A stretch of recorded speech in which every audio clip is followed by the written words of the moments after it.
बाणीकोइली पंडा अलंकार सुना दुकान लुट एवं गुलीमाड़ घटना यह घटनार संपृक्त अन्य जड़े अभियुक्त को गिरफ करिछि जाजपुर पुलिस। अभियुक्त को राज्य बाहर गिरफ करा जायते बेले ता निकटरू गोटे बंधुक 4टी गुली 2टी मोबाइल किछि सुना अलंकार जबत करा जायछि। अभियुक्त को कोर्ट चालाण करा जिबा सहित रिमांड आनिबा को आवेदन करिबा पुलिस। पूर्वरु ए घटना रे 2 जण अभियुक्त को गिरफ करा जायछि। गत जनवरी 4 तारिख दिन घटिथिला ए लुट एवं गुलीमाड़ घटना।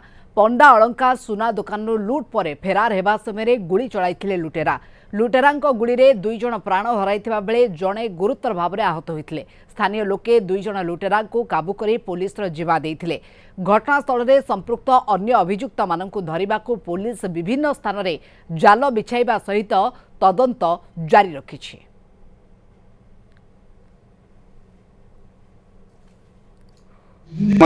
as per the direction of senior officer तो आमर टीम फॉर्मेशन होता मल्टीपल टीम फॉर्मेशन है इन्वेस्टिगेशन जारी रही फर्दर आउ गोटे एक्यूज एप्रिहेंशन होती से एक्यूज पाखु आम गोटे 4टा लाइव एमुनेशन गोटे आर्म्स 2टा मोबाइल फोन गोल्ड अर्नामेंट्स भी सीजर होती फर्दर ट्रैकिंग करुचु further arrest of other accused persons सो आज से लोक कोर्ट फॉरवर्ड हम।